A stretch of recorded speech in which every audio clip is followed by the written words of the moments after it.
Quando eu conheci Guerra nas Estrelas foi através de um filme que meu pai alugou, um VHS, lá no começo dos anos 90. Nessa época eu nem sabia o que era Guerra nas Estrelas, entendeu? E assim, nem fazia ideia. E minha maior surpresa foi ainda quando depois das batalhas galácticas ali, que isso geralmente tinha em filmes daquela época, de filmes de ficção, que eu não sabia, que muitos foram influenciados pelo Guerra nas Estrelas, foi quando Luke conheceu o Sabre de Luz, dado por Obi-Wan Kenobi, que mais tarde viria a mostrar Luke como a força funcionava, quem eram os Jedis. E assim, isso quando eu era moleque eu achei incrível, pois eu nunca tinha visto um filme parecido como o Guerra nas Estrelas, certo? E toda a trajetória de Luke que foi mostrado no filme, e eu, assim, fiquei maravilhado porque tinha toda uma história. Por exemplo, o Luke, a morte dos tios dele, ele precisando salvar a princesa Leia até o momento em que o Obi-Wan Kenobi é morto por Darth Vader. Assim, a história do filme contava que a galáxia dependia de Obi-Wan Kenobi para salvar todos da ameaça do Império. Então a responsabilidade cai no colo de Luke. Ele precisa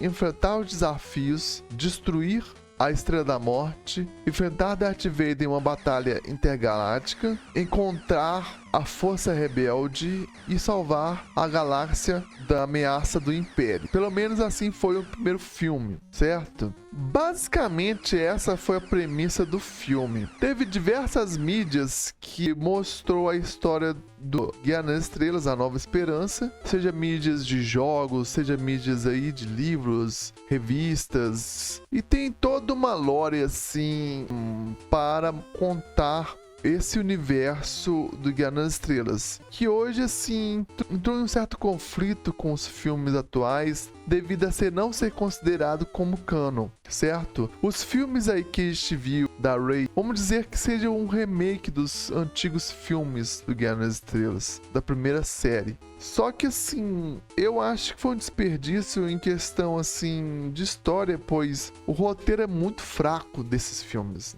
muito fraco. É uma pena que os personagens foram desperdiçados assim, com um texto extremamente fraco, sem muita recheio assim, que geralmente dos filmes de Guerra nas Estrelas a gente vê conflitos políticos, né? Guerra de poderes, essas coisas assim, que não é só os Jedi assim, mas também as histórias de cada planeta ou raças, né, ou povos assim, com suas culturas diversificadas. Isso que traz mais encanto assim à série do Guerra nas Estrelas. Enfim, voltando aí à Trindade aí, não a Trindade, mas aos personagens principais aí do Guerra nas Estrelas, que são o Luke, a Leia, o Han Solo, o Chewbacca, né? E C-3PO R2-D2. Basicamente, os primeiros filmes foram focados nesses personagens. Eles foram construídos e teve uma ascensão de cada um deles. Cada um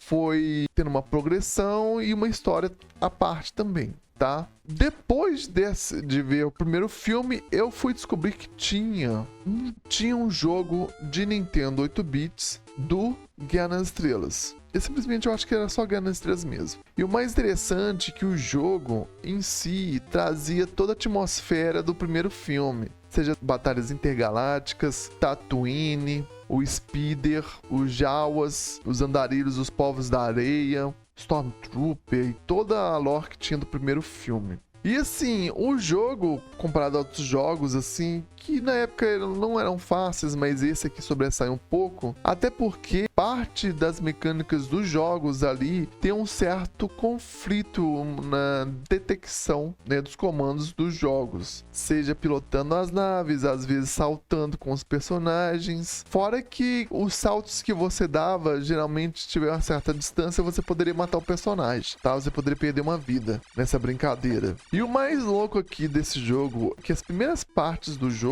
a gente vê em Tatooine, né, a cantina, as músicas da cantina, os personagens também, tá? Você vê aí o cenário, cara, o cenário do jogo é incrível. é muito chique. Para um jogo daquela época ter um cenário tão bem feito assim, com as músicas que tinha, vamos dizer assim, um high technology, né? Mas é mais ou menos isso. Pro jogo de Nintendo 8 bits. É bem interessante. E a primeira vez que eu joguei esse jogo, assim, eu fui batendo a cabeça, morri diversas vezes, pois eu não sabia as mecânicas e os segredos do jogo. Com muita dificuldade consegui chegar na Estrela da Morte e acabei ficando ali na parte dos espinhos. Eu acabei morrendo onde tinha os elevadores e os espinhos, a fase azul. Ela até parece com o veículo dos Jawas. Então o jogo começa em Tatooine. Você precisa recuperar R2-D2 e ir atrás de Obi-Wan Kenobi. Antes de você ir atrás de Obi-Wan Kenobi, você consegue um blaster mais rápido. Depois você prossegue até a caverna onde está Obi-Wan.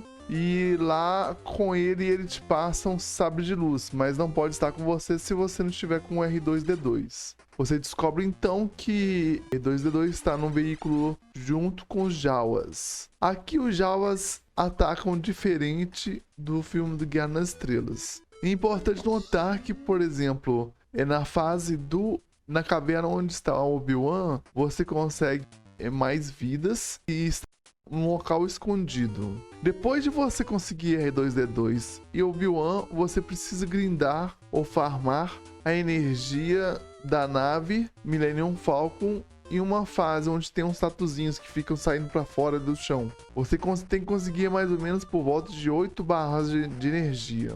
Depois de conseguir farmar, você se locomove para a cantina de Tatooine, onde irá encontrar com Han Solo.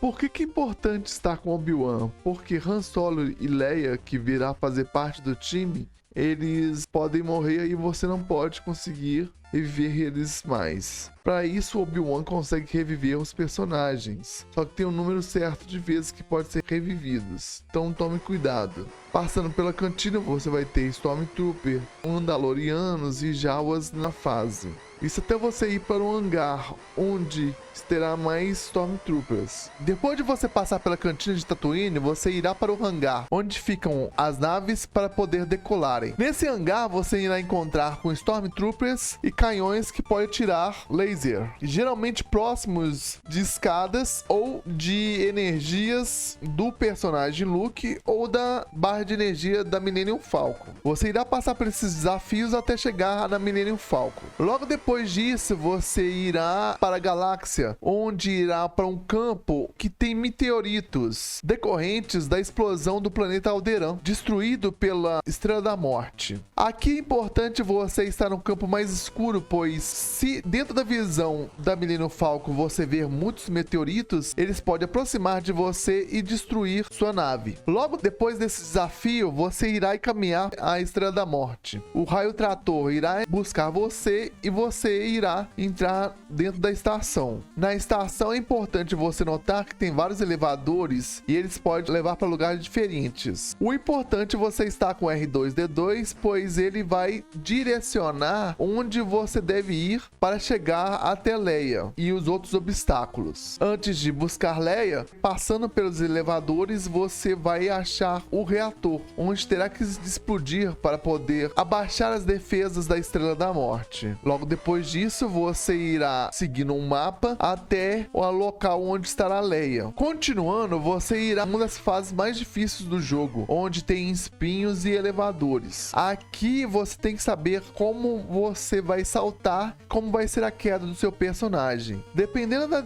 distância que você tiver, pode chocar no chão e matar seu personagem. Um dos personagens mais interessantes para você jogar nessa fase aqui é a Leia. Ela consegue saltar e correr com mais velocidade que os outros personagens. Passando por esses obstáculos, você irá conseguir chegar próximo ao hangar onde estará a Millennium Falcon. Depois disso, com a Millennium Falcon irá enfrentar os TIE Fighters. A questão aqui é que você não tem como deslocar na mira dos TIE Fighters. Você terá que destruí-los e destruir também o raio onde eles atiram, pois se você deixar o raio chegar próximo a Millennium Falcon, você vai gradativamente perder a energia. Enfrentando o número certo de TIE Fighters, você seguirá até o local onde os rebeldes estão e junto da armada da X-Wing rebelde, você irá enfrentar os TIE Fighters novamente, prosseguindo até a Estrela da Morte. Aqui na batalha contra os TIE Fighters, você, diferente da Millennium Falcon, você pode mover para várias direções, escapar dos tiros e atirar com maior cadência, e a sensibilidade do tiro aqui é muito melhor do que a Millennium Falcon. É importante não deixar muito acúmulo de TIE Fighters, pois eles podem atacar você. Logo depois dessa batalha, você irá para a Estrela da Morte. Aqui você tem uma visão de cima da X-Wing. Você consegue finalizar a fase entrando em um corredor, você vai atirar os mísseis.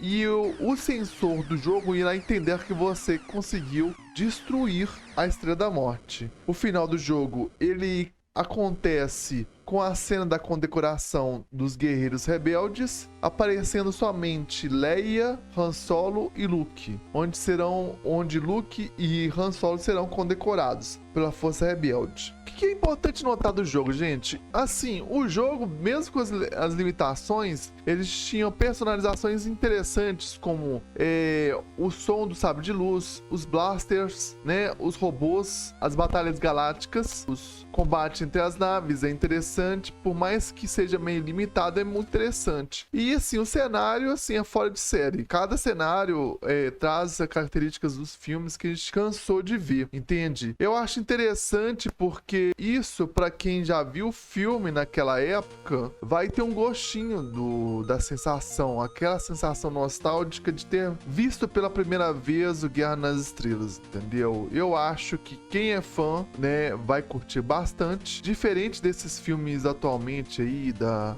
Force Unawake, da Rey, que assim, não estou falando da atriz, não estou falando dos atores, estou falando de quem dirigiu o filme. Não é um filme de qualidade. Enfim, agradeço a atenção de vocês, uma boa jogatina e até a próxima.